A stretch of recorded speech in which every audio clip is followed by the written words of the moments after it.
I am multimedia legend and megastar, my words, nobody else's, John Blackman. And I'm a mild-mannered community pharmacist, master herbalist, media health commentator and author, Gerald Quigley. Who, in his real life, is exactly the same person. Welcome to our regular podcast of If Pain Persists. I want to talk today, John, about the different sorts of pain relievers. We call them analgesics, and we'll just go through some of the good and bad parts of those. I can't wait.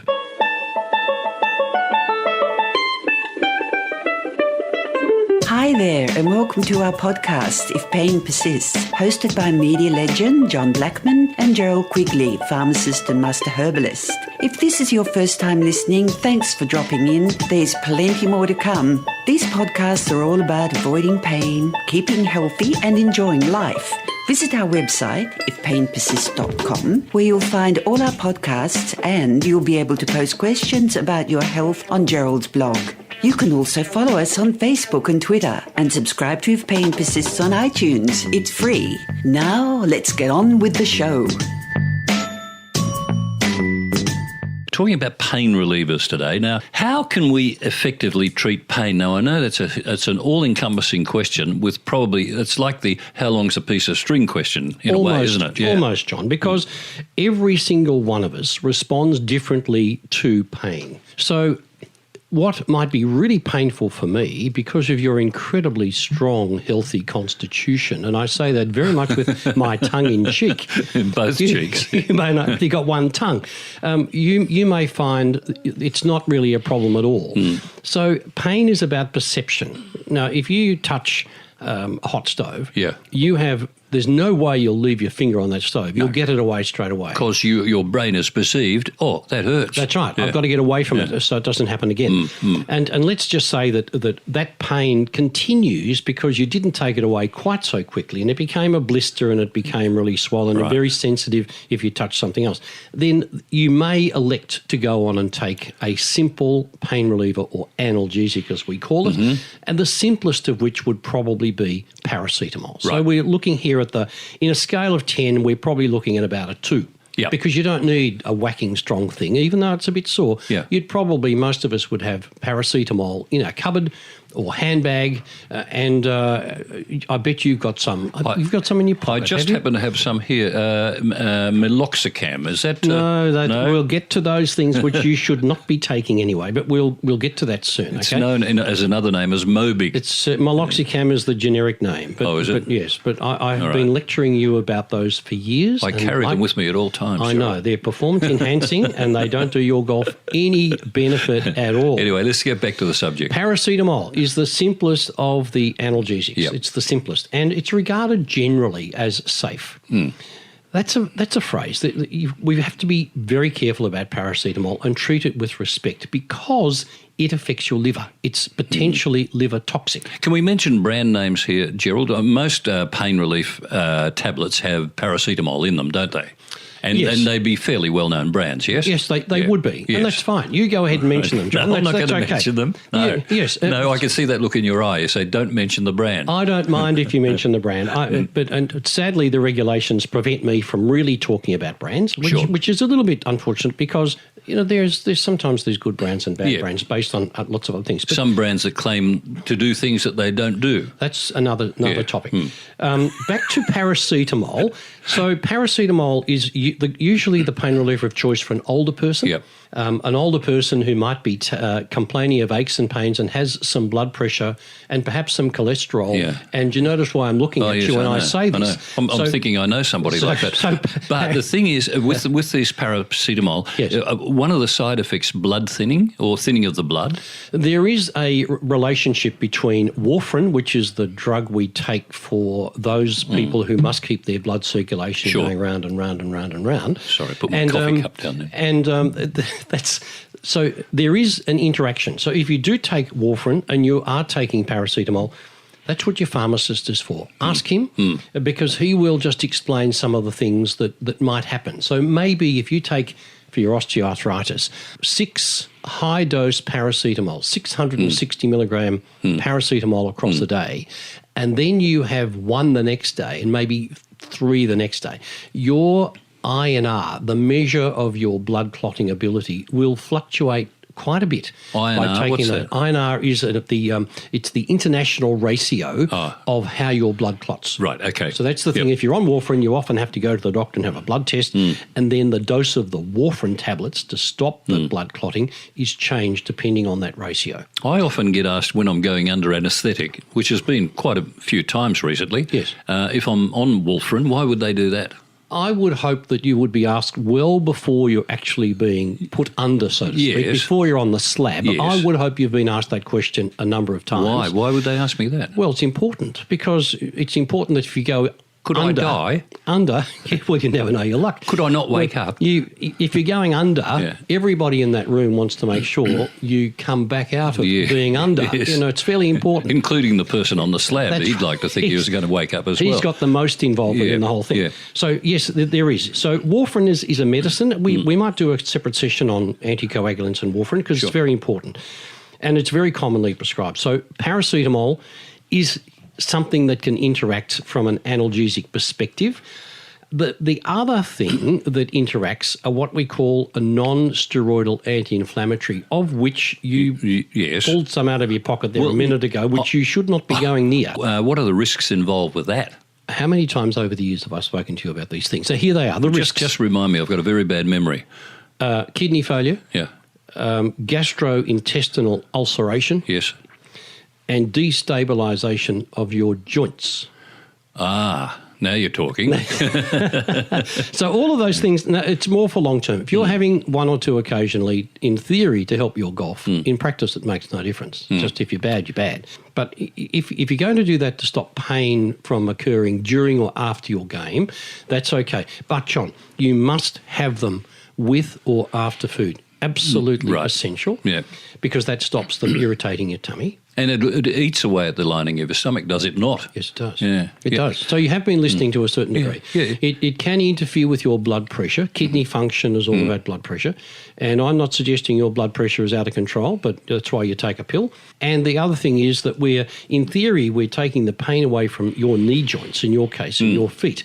Over time, that joint becomes unstable because you're masking the pain and probably overdoing it. And you're not replacing the cartilage, which is the lack of causing the pain. And the substance is glucosamine, which we will talk about on another day. Now, what about opioid risks? Now, I have no idea what that question means because I had it put in front of me here, and I'm here to ask the stupid questions. No, it's a good question, Gerald's John. here to make me look intelligent. It's a good question. And the opioids are codeine-based things. Yep. So we're talking here codeine, OxyContin's a brand. So oxycodone, and there's a number of other things. Yeah. And often if you go in for surgery, you are given these very heavy analgesics, and often you will take them home.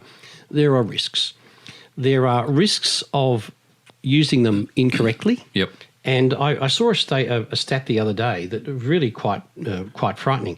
When you have chronic pain, this study from Columbia University said the more pain you have, the more likely you are to become addicted, now this is a serious word, to powerful prescription opioid painkillers. Now, we've got to get that in context. I think living with severe pain would just be the worst possible thing. Imagine through the day your pain driving you bananas, and at night when you get into bed, the pain's still there. You get up to go to the bathroom and the pain's still there. You wake up in the morning. Yeah, it's omnipresent. Yeah, and it's with you all the time as well. Yeah, well, as well. And with that, people tell me they'll take anything. They'll do anything. Yeah. And I hear this every now and again in hip replacements that the doctor will often say, look, this is going to last you 5 years or whatever. Because your hip is starting to disintegrate. And that person will say, I don't care. If I can have 5 years without pain, I don't care about anything else, just get rid of the pain. So if you're prescribed opioids or if you're using codeine, and you can buy small amounts of codeine over the counter, it's getting more difficult because we're starting to monitor codeine sales. I was about to say, a lot of people do chemist shopping, don't they? Or what? Sadly, yes, and that's becoming a little more difficult. There's a process in place in Australia where we're starting to monitor codeine sales. Curse those computers. Well, in the US, they're a little bit smarter than we are, and there's lots of other, and maybe one day we'll do a session on medicinal cannabis because that's actually starting to fill the gap that the opioids are starting to leave. But it's very important that you bear in mind that if you have codeine for back pain, and then you perhaps, for some reason or other, you may have watched a lot of television or sun glare, and you get a headache, and you may take codeine for that. Yeah. And maybe somewhere else along the line, you're out at golf and a mate of yours, say, because I hear you swap pills at your golf, your mate says, here, take one of these because I find them just terrific. And suddenly you've overloaded in codeine. Not only will it make you constipated, the most common side effect, it can actually give you a fuzzy brain and your body starts to become more tolerant. You need more and more and more. So you've got to be careful not to get addicted to these painkillers. It's an awful word, but there are more people that die from prescribed opioids in both the US and in Australia than die in car accidents. That's an amazing. That's an amazing figure. It's an amazing set of numbers. We don't talk about it. You know, if there's a big issue with the road toll, it's front page. If there's an issue with people dying because of codeine and opioid-related things, it doesn't seem to get in the news so much. No.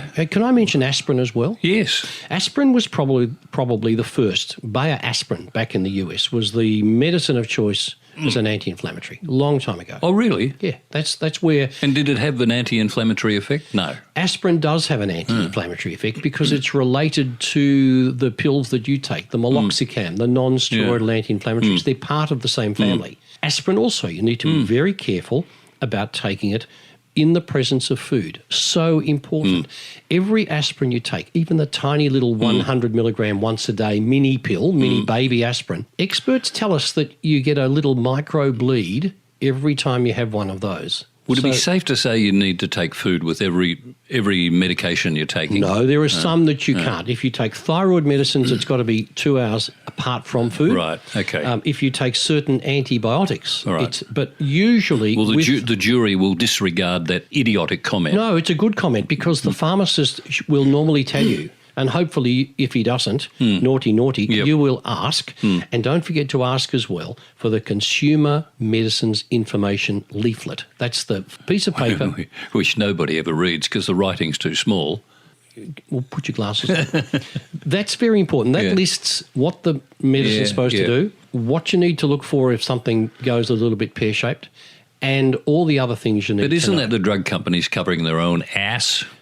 Well, it is, but I think from a more... That's the negative. That's you being a little bit negative. No, I'm being cynical. This is positive. This is empowering the patient to understand what it is they take because we're very casual and lackadaisical about the power of the medicines. We started with paracetamol. Yeah. It's liver toxic, for goodness sake. Is that right? Yes. It actually causes liver failure if you take too much. Everything in moderation, in other words, right?